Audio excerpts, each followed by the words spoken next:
Hello, this is Valentin Bura, and this is my masterclass on the essential Carl Gustav Jung.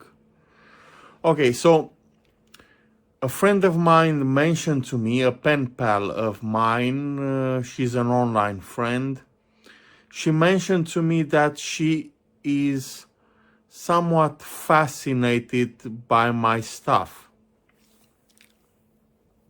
So she mentioned she has a fascination for my work and for my online content, and she can't quite grasp that sort of thing. She can't quite understand the fascination she has with my stuff. So in what follows, I will try to convey to you, I will try to explain the notion of fascination, the notion of the fascination that we have with things that we see. Sometimes we're fascinated by glamour. We're fascinated by glamour and glitz. Sometimes we're fascinated by red carpets.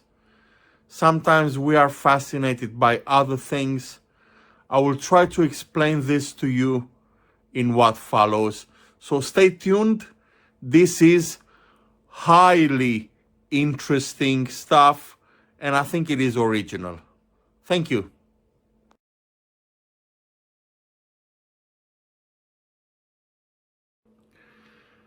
Carl Gustav Jung is a highly influential thinker. He's been influenced by Sigmund Freud, his thesis advisor, I guess. And he has been influenced by Immanuel Kant. Yes, Carl Gustav Jung is a Kantian. He has influenced many thinkers. Many thinkers these days do trace their origin to Carl Jung. He has influenced Jacques Lacan most prominently, and well, I am highly influenced in what I do, in my creations, in the way I market my stuff, in the way I'm presenting my stuff, in the way I'm breaking down my ideas, in my methodology, and in my abstract thinking. I am highly influenced by Carl Gustav Jung.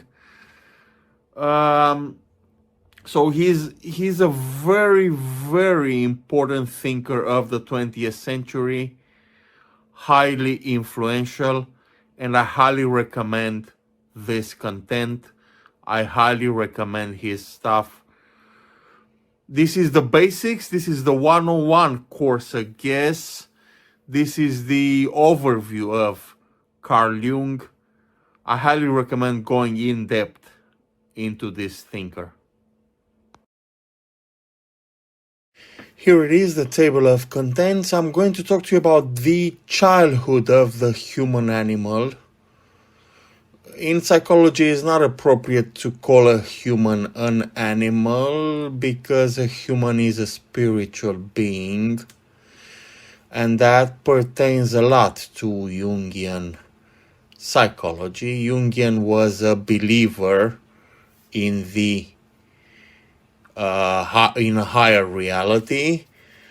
So I'm going to talk to you about the childhood of the human. Then I will move on and talk to you about the relationship between mother and child, which I call the umbilical cord. Okay, so these two chapters are related, chapter 1 and chapter 2. Then I'm going to talk to you about a phenomenon called totemism, which Jung studied in depth. He worked a lot with tribes in Africa and all over the place. He was a very voracious, very avid researcher. Then I'm going to talk to you about an idea of mine which I call the brain in the sky, which is connected to Jung's ideas. Then I'll talk to you on chapter 5 about the collective unconscious. So chapter 4 and chapter 5 again are highly related. And in chapter 6, I'll touch briefly on shadow work or psychological profiling. So without further ado, let's get to work. I'll make this as brief as I can and as comprehensive as I can to Carl Gustav Jung's work. So let's talk about the human childhood. In childhood, well, childhood is it's a developmental stage in our characters, in our, even physically, we're adding a lot of strength. We're developing pretty much. So depending on our intake, depending on what we eat, depending on our environment, we are going to build a healthy system. Or sometimes, unfortunately, sometimes we are going to build an unhealthy system based on the stuff that we intake physically, materially, or spiritually. We are going to develop into healthy or unhealthy human beings. And one thing that is extremely important in very early childhood is how soon how soon our mothers will stop breastfeeding us. Okay, so that must be done properly and accurately. It mustn't be done abruptly, and it must be done at the right period, at the right age. Okay, so otherwise we form attachments. So if we're gonna be breastfed for too long, we are going to form attachments. It is going to be psychologically hard for us. We are going to have cravings, and we are going to cling into things that fascinate us, and that sort of fascination will be unhealthy. Okay, so breastfeeding is highly important. To parents, to a mother, breastfeeding is a pleasure. Like most parenting activities, spending time with your child is a pleasure. But that should be ended as soon as the right age approaches. So that is highly important for the development of a healthy human being, breastfeeding.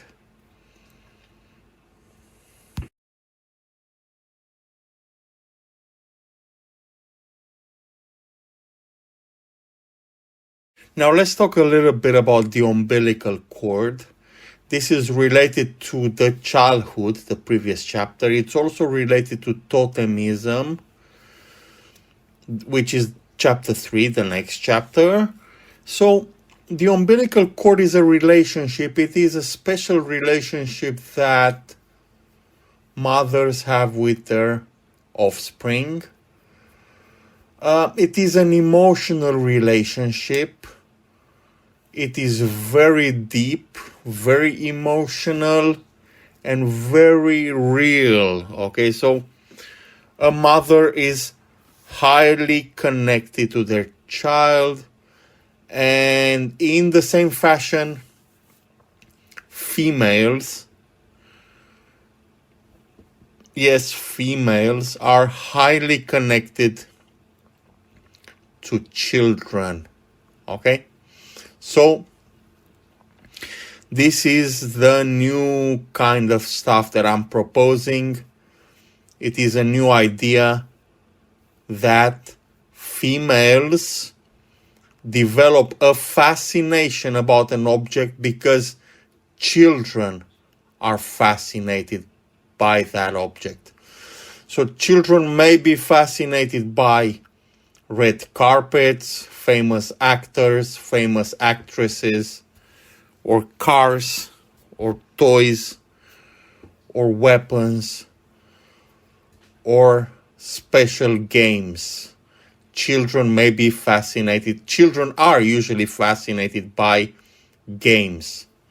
So, because children are fascinated by these things, in the same fashion, females will be fascinated by all of these things, because there exists an umbilical cord relationship between women and children.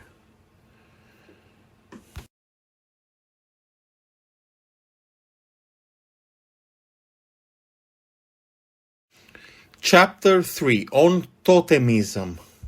Okay, so the song Lucille by Kenny Rogers was written by B.B. King, and it refers to a guitar.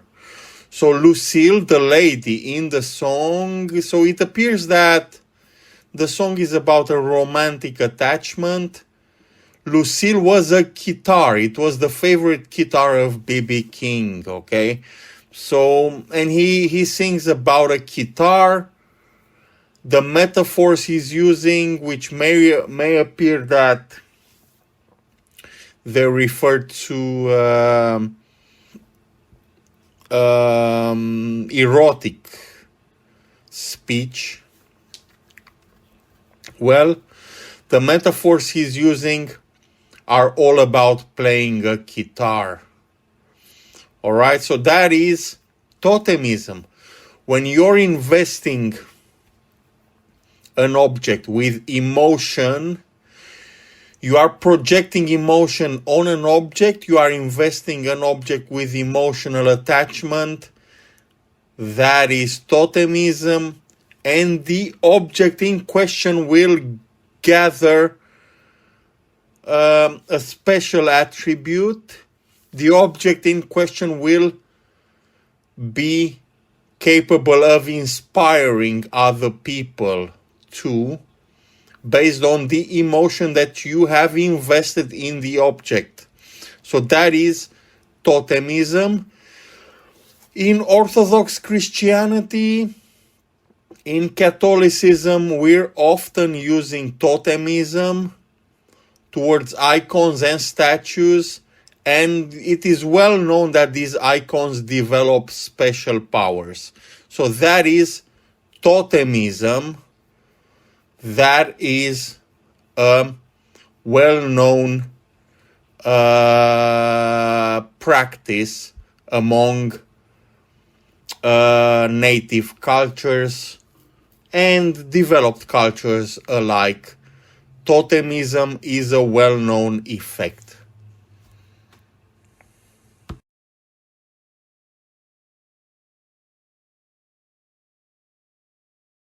Chapter 4.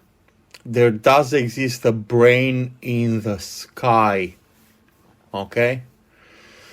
So this human society of ours, that is the interconnectedness that we all share. Okay? The brain in the sky. Nothing is random. There is something like a Brownian type of motion, which is governed by a higher intelligence. Okay? So, okay, that is not necessarily God. That is the interconnectedness that we share. The brain in the sky. There exists a connection between each one of us. There exists a connection between us. So when I'm talking to you, you're talking to me.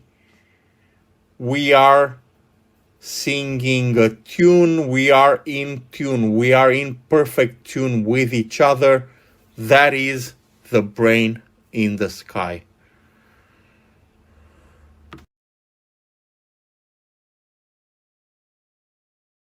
And following from the previous chapter, The Brain in the Sky, now we have chapter 5, the collective unconscious.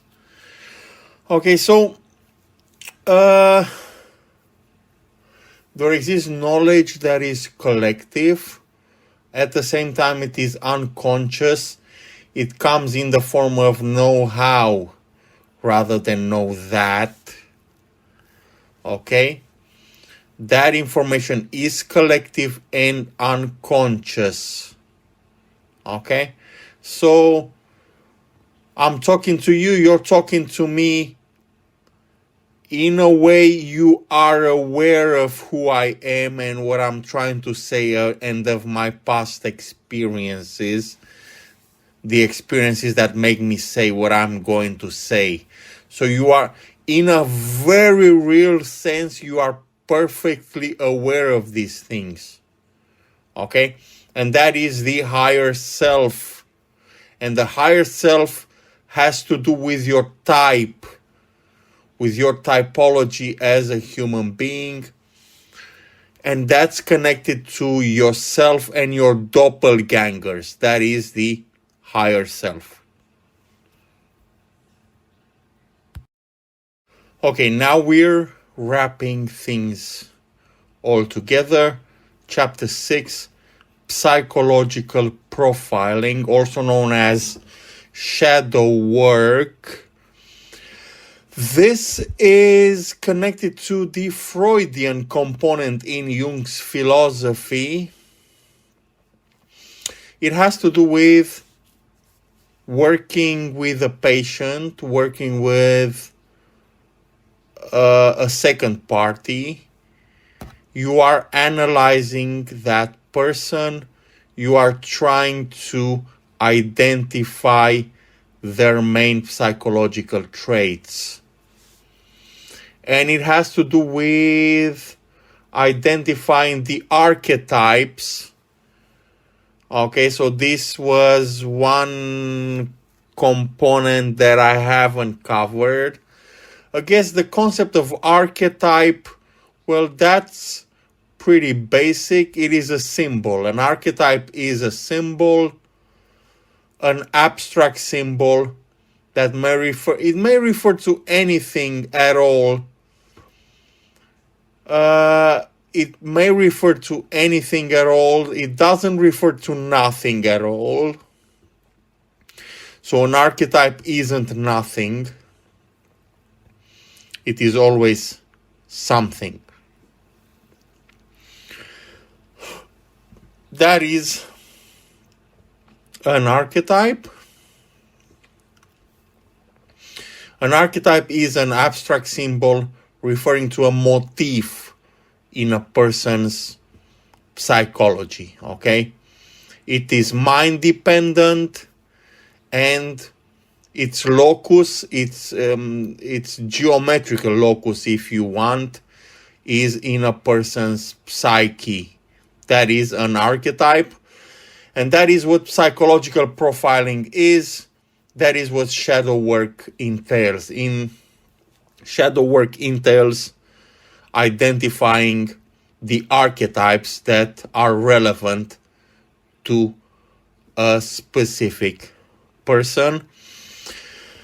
It should be mentioned here that shadow work or psychological profiling, well, that should be left to medical professionals. That should be left to psychanalysts. That should be left to psychologists. It shouldn't be done by normal people like you and me, because, well, that is an unhealthy practice. It builds distrust. It builds an alienation in relationships. Okay, so leave that to medical professionals. So I really hope you found this interesting. Carl Gustav Jung is a certainly highly interesting thinker. I'm always thinking about his stuff. I'm always trying to relate to his stuff. So, and I'm certainly always trying to learn about his stuff in depth. And well, feel free to take this stuff in depth if you so desire, if you find an inclination towards the thought of and the philosophy of Carl Gustav Jung. Thank you very much for your attention.